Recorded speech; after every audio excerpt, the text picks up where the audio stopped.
Selamat malam. Sebelumnya, assalamualaikum warahmatullahi wabarakatuh. Waalaikumsalam Nah, warahmatullahi wabarakatuh.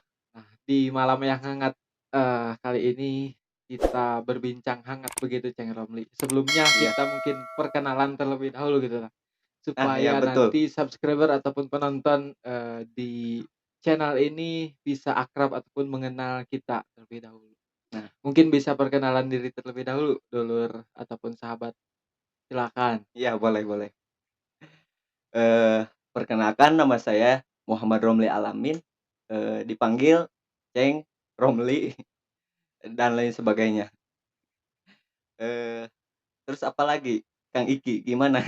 Bebaslah, hal Perkenalannya apapun. cuma nama aja atau, Apapun eee yang menyangkut yang nantinya bisa membuat, pendengar itu mengetahui Ceng Romli itu orangnya seperti ini, ataupun, berasal dari mana gitu tah, sedang oh, berkuliahkah atau seperti apa? iya siap siap.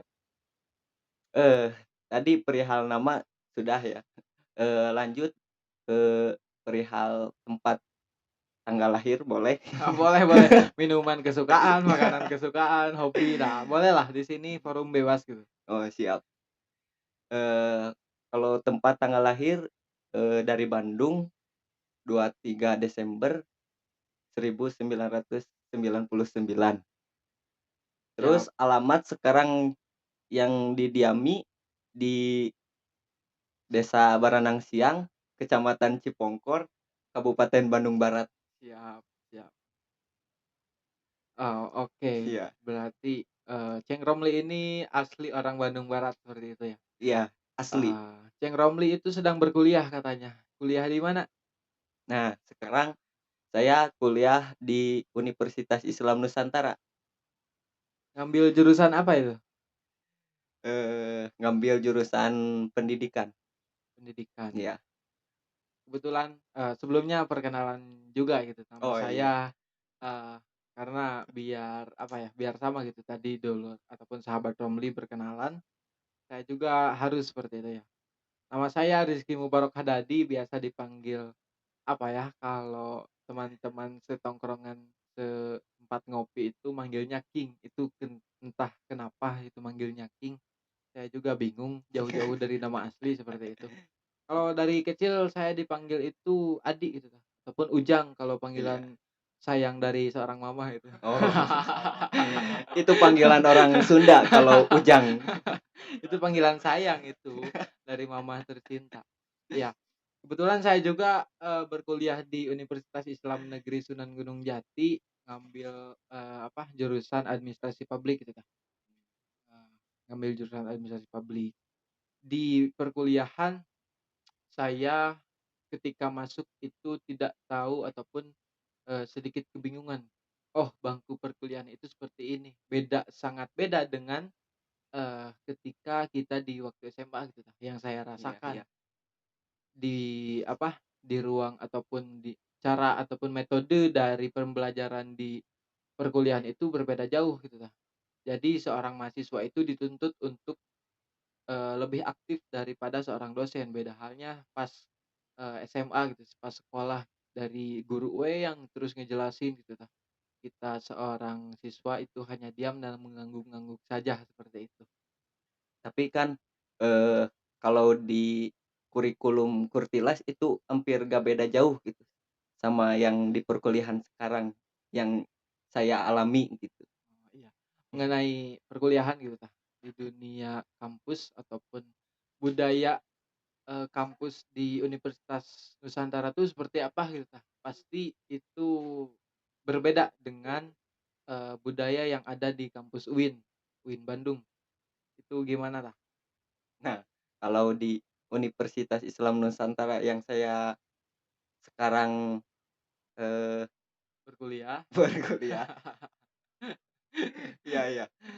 Nah, iya pertama kali itu kan saya belum, tahu gitu, eee, dinamika dinamika perkuliahan seperti apa gitu. Nah, Iya. ya biasa-biasa saja gitu, kalau menurut saya mah gitu, perkuliahan itu seperti apa.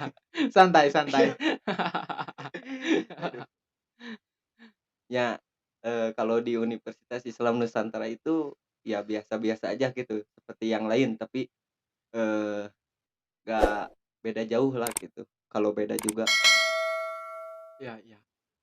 Baik, berarti ya sama-sama seperti itulah ya, mungkin Iya. ada hal-hal lain yang mungkin tidak bisa terungkapkan secara gamblang mungkin seperti ini ya, Iya, saat ini. Mungkin belum ngopi itu.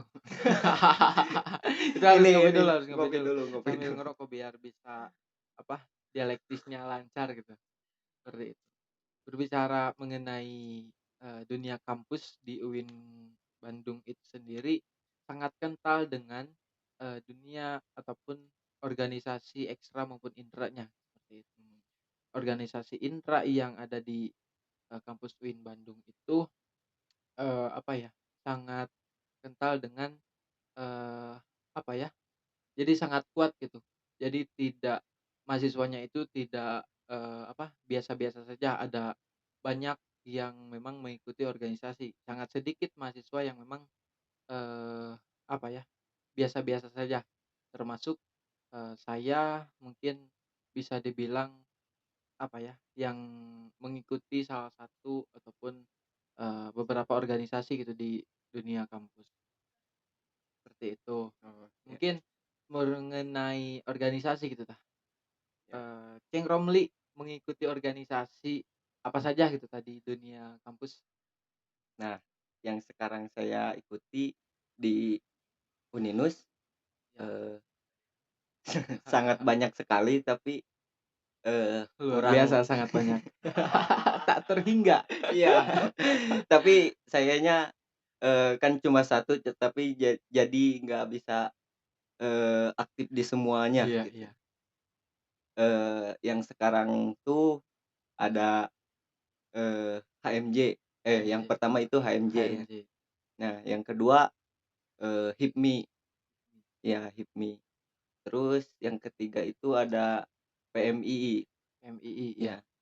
Nah, yang sekarang juga ada di, Kembara gitu, iya iya. Orda, ya. Oh iya, eee, ingin tahu gitu tah, apa sih motivasi kenapa, Ceng Romli ini mengikuti, apa, beberapa organisasi? Apa sih gitu motivasinya? Kenapa harus misalkan, ikut organisasi tersebut? Nah, perihal itu saya, motivasinya karena, eee, untuk menambah relasi itu kan banyak teman gitu bisa di mana-mana gitu, kalau ke mana-mana nggak ini namanya teh, Nggak hariwang, iya nggak hariwang gitu. Jadi kalau, main ke Garut, ke Tasik gitu, ada temen gitu ada di teman sana, buat iya. nginep, buat minta makan. Nah, iya, ya begitulah. Iya iya, mantap mantap. Ya dengan raga yang satu, eee, dan mengikuti beberapa organisasi yang memang berbeda-beda, tentunya pikiran pun harus bercabang-cabang seperti itu ya, Iya tidak iya semuanya pada akhirnya harus terbagi secara adil gitu Kak, dari mulai HMJ sampai kembaranya, seperti itu. Berbicara, apa ya, kebetulan saya juga di kampus UIN Sunan Gunung Jati, eee, untuk organisasi intra ataupun internal itu tidak mengikuti gitu Kak, tidak mengikuti. Mungkin organisasi eksternal saya mengikuti, salah iya satunya yang, Ceng Romli ikuti juga gitu, iya Kembara. Kembara itu, apa ya, dimulainya saya menjadi orang aneh, menjadi orang tidak normal itu di Kembara seperti itu. wah, Menjadi orang tidak normal dalam arti yang biasanya gitu tah. Saya ketika masuk kuliah itu, apa, ketika pas masuk awal sekali kuliah itu saya, masuk ruang kelas, paling ke kantin terus pulang. iya Seperti itu tidak ada, aktivitas membaca buku, diskusi dan lain sebagainya yang menunjang untuk, apa ya, mencerdaskan otak saya sendiri gitu Kak. Tapi ketika saya masuk ke Kembara, pada akhirnya saya dibenturkan untuk memang, heueuh maneh teh kudu kudu maca, kudu pinter cenah kitu tah, meh bisa, meh ngarti cenah gitu. Kan iya itu lain dengan kebiasaan saya sebelumnya gitu tah. Yaitu yang saya katakan dengan kebiasaan yang tidak normal, kebiasaan yang aneh gitu tah bagi saya. Dan itu, pada akhirnya paksaan-paksaan ataupun memang, tempaan-tempaan yang diberikan oleh, kakak-kakak di Kembara itu sedikitnya berefek gitu tah bagi saya. Mungkin seperti itu. Nah, Bagaimana kalau menurut Ceng Romli? ya saya juga sama gitu. Kalau di Uninus itu, sangat minim gitu yang ikut, eee, berorganisasi intra maupun ekstra, karena kurang tahu ya, eee, motivasi atau semangat-semangat dari seniornya seperti apa, jadi saya kurang tahu gitu kalau perihal itu.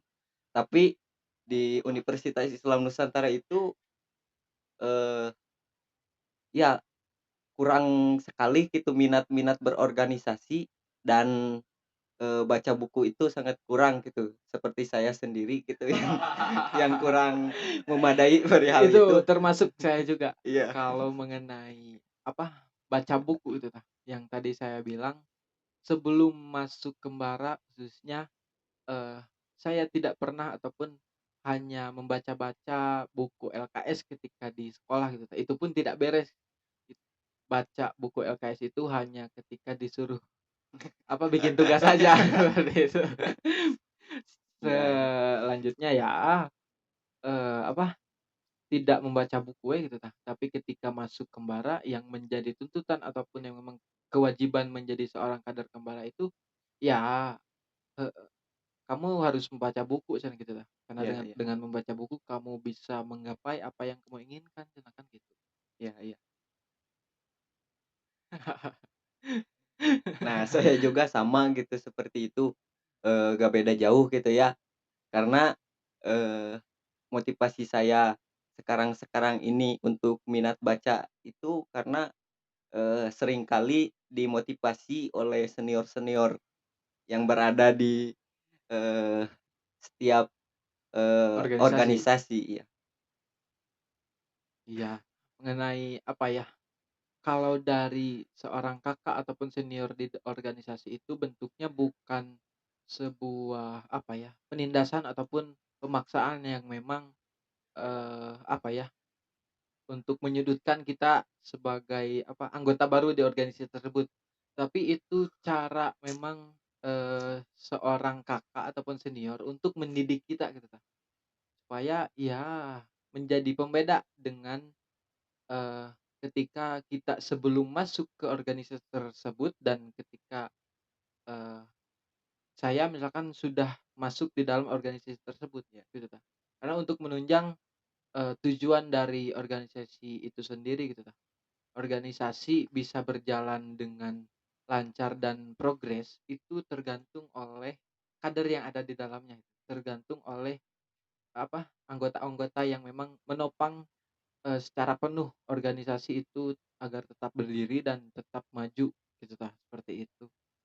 Nah, saya juga, kalau di Uninus, ya kurang motivasinya itu dari senior-senior itu nggak ada rangkulan yang sangat, eee, dekat gitu untuk, perihal baca buku dan diskusi gitu. Jadi, eee, nggak, apa ya, nggak namanya tuh, ya sangat kurang aja lah. Mungkin kurang kedekatannya, Iya kedekatan kurang, secara emosionalnya nah itu kurang iya, terbangun mungkin seperti itu ya. nah iya, Iya, mungkin yang Ceng Romli rasakan juga dan yang saya rasakan di organisasi Kembara itu memang, apa, kedekatan emosional seorang kakak ataupun senior di Kembara itu, apa ya, sangat dekat dengan apa, anggota-anggota barunya gitu lah. Mereka dirangkul, termasuk saya sendiri tidak dibiarkan begitu saja, seperti itu. nah iya, Dengan memang, apa ya, dengan asas kekeluargaan yang begitu kental, rasa hormat dari seorang adik kepada kakak, dan rasa mencintai ataupun menyayangi seorang kakak terhadap adik, seperti itu. Itu memang, apa, terasa begitu nyata bagi saya, seperti itu. Dan mengenai, apa ya, pentingnya berorganisasi menurut saya, itu penting bagi seorang mahasiswa. Pentingnya kenapa? Karena, tidak semua materi ataupun apa ya, ya keilmuan itu didapatkan di bangku perkuliahan.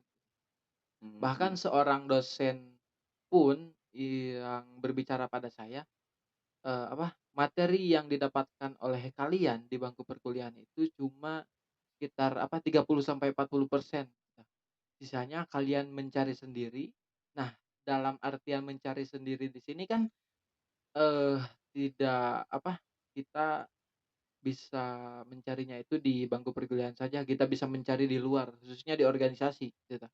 Di organisasi kita bisa mencari ataupun menggali lebih luas gitu dari segi keilmuannya, seperti itu. Jangan Nah, ketawa dong. eee melihat gitu teman-teman saya di, Uninus gitu. Nah, sangat miris gitu dan saya sendiri juga gitu. Saya juga dong. Iya. Enggak termasuk, Oh, siap kan siap. beda Oh, gitu. beda Iya kampus. iya beda kampus. Yang Gimana gimana? iya yang sering dikejarnya itu untuk, mata kuliahnya aja terus gitu yang cari itu teh yang diperdalami itu tapi, eee, tidak selain itu yang umum-umumnya ya, sangat kurang gitu. Ya, memang tidak salah itu bagi seorang akademisi ataupun ya bisa dibilang, kutu buku ataupun apalah itu gitu kan. Itu menurut perspektif mereka Iya yang mereka katakan ya dengan tidak berorganisasi pun ya kita bisa mencari ilmu seluas-luasnya sebanyak-banyaknya gitu.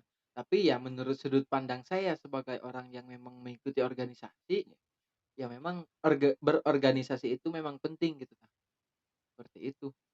Ya di dalam organisasi kita menjadikan organisasi itu sebuah laboratorium gagasan untuk memang misalkan ada presentasi nih di kelas misalkan hari besok. Nah, di dalam organisasi dengan dulur-dulur ataupun anggota-anggota kembara anggota-anggota organisasi yang lain itu bisa didiskusikan terlebih dahulu gitu kan, sebelum nanti di hari esok itu presentasi gitu. Bagi seorang organisatoris ataupun yang berorganisasi, itu di dalam ruangan kelas itu sudah beda gitu dari segi penyampaiannya, dari segi bicaranya. Mungkin dulu ataupun Ceng Romli sekalipun sudah merasakan hal itu gitu. iya iya. Saya juga, sekarang-sekarang, ke sini merasakan gitu, adanya, suatu, Perbedaan. perbedaan untuk, Romli yang kemarin dan Romli yang sekarang gitu. Siap. Emang yang kemarin seperti apa? Ya yang kemarin mah, ya kuliah, pulang, tidur. Nah, Oh, sekarang kuliah dan ke ngop sekre gitu. ngopi. Ngopi gitu ya, Iya, diskusi. ngopi. Karena membaca buku dan berdiskusi itu merupakan, salah satu bentuk perlawanan yang paling lemah.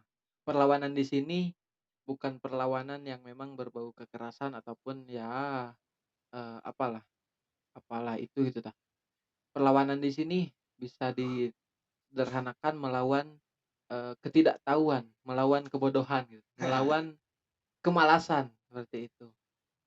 Ya, Ya sepakat itu sepakat. dirasakanlah gitu dan di organisasi itu tidak lepas dengan membaca buku. Dengan membaca buku, kita bisa presentasikan, kita bisa diskusikan gitu. Dengan membaca buku sendirian saja, itu hanya ada satu perspektif saja gitu dari buku itu saja. Tapi saya jadi teringat dengan kata-kata Bung Karno gitu, seperti itu.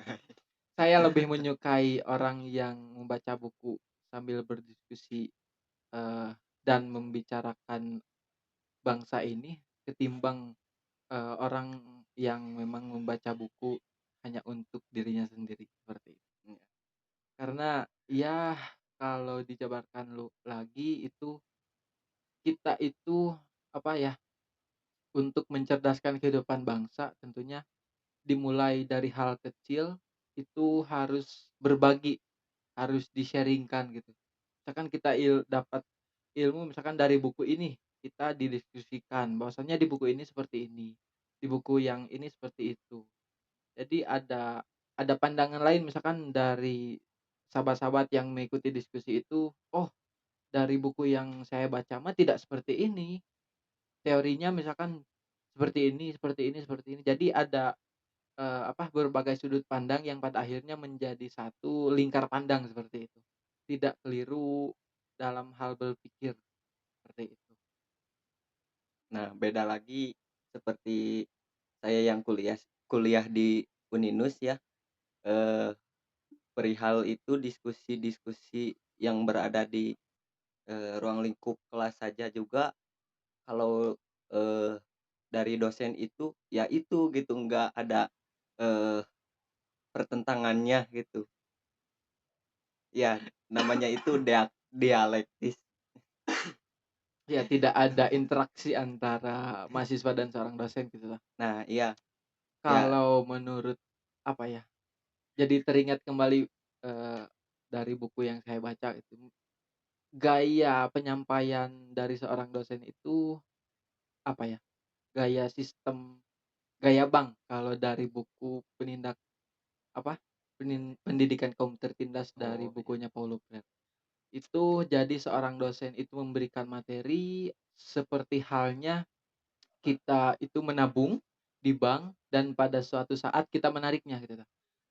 Sama halnya dengan seorang dosen, memberikan materi, asupan-asupan materinya, eee, s secara apa ya, kepada mahasiswa gitu dan di suatu hari si dosen itu memintanya kembali gitu misalkan dengan mengumpulkan tugas yang seperti yang sudah saya jelaskan, seperti ini. Nah, seperti itu jadi sistem gaya bank seperti itu. iya. Dan yang baiknya itu pendidikan ataupun cara pembelajaran yang memang, menurut saya efektif itu dengan pendidikan hadap masalah. Hadap masalah di sini misalkan, apa ya, yang membuat mahasiswa itu berpikir gitu, berpikir dan berdialektis antara, dosen dengan mahasiswa dan dosen, ataupun mahasiswa dengan mahasiswanya itu sendiri gitu. Jadi, seorang dosen menghadapkan suatu isu atau permasalahan dan didiskusikan gitu oleh mahasiswanya itu sendiri. Jadi ada proses dialektis yang, berlangsung seperti itu. Oh iya, sangat bagus sekali kalau seperti itu. Karena, yang saya rasakan gitu di Universitas Islam Nusantara gitu, heeh, ya gitu-gitu aja gitu, nggak ada dialektisnya gitu. Tapi saya yang mau merubahnya itu asa kurang gimana gitu, kurang greget. Ya, itu karena memang, apa ya, bukan enggan untuk memulai, tapi, sedikit kurang berani untuk memulainya. Karena yang memang, dari kebanyakan survei ataupun yang berbicara pada saya enggan untuk ataupun malu untuk memulainya gitu. Mereka-mereka ini berkutat dengan alasan, berkutat dengan, apa ya, alibi-alibi mereka, jadi mereka malu, mereka tidak mampu beralasan seperti itu. Padahal kan dengan memulai dari hal yang terkecil itu bisa menjadi hal yang luar biasa seperti itu. Nah, iya, iya. Seperti halnya kita memulai membaca buku, kemudian berdiskusi dan ya sampai jauh-jauhnya misalkan kita mendapatkan yang kita inginkan. Itu dimulai dari membaca buku dan dari mulai membaca bukunya itu pun banyak yang memang masih beralasan, "Ah, dah susah baca buku, atuda banyak atudanya," gitu termasuk saya sendiri waktu itu, ya sampai sekarang ya, ya ini menjadi pengingat juga bagi diri saya sendiri. Iya, sepakat itu, sepakat. Siap, Ceng Romli. Aduh ini, kita ngelantur kemana mana gitu ya. Iya, Tak apalah, aduh,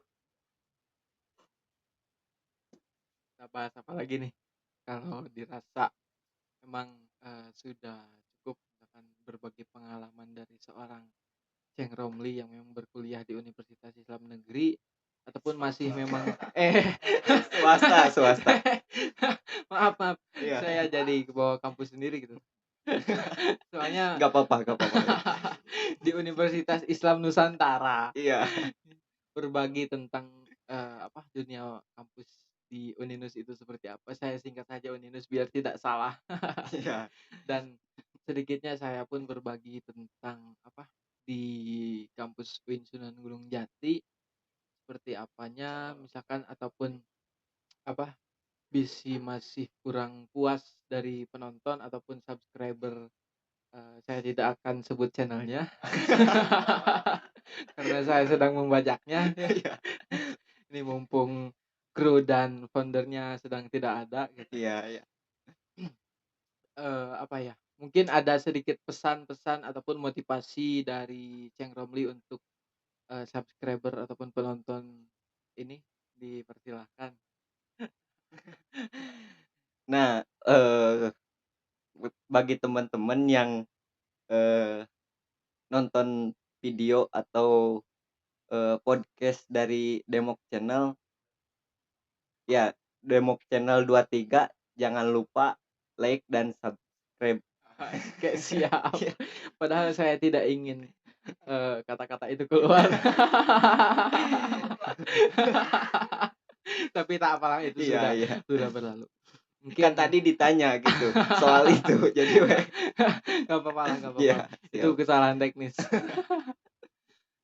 Sedikit dari saya mungkin untuk, eee, jadi pengingat bagi saya juga itu tah, untuk memulai ataupun memberanikan diri, ada kata-kata dari Imam Al-Ghazali, eee, "Semua orang mempunyai rasa takut, eee, yang semua orang yang apa ya, semua orang yang berani itu bukan berarti ia tidak mempunyai rasa takut gitu, tapi orang yang berani itu ialah orang yang mampu berjalan di atas rasa takutnya itu sendiri." Mungkin dicukupkan Aish. sekian dari kami, mohon maaf bila ada kata yang salah, mohon ampun bila ada penyampaian yang kurang santun dari obrolan kita kali ini.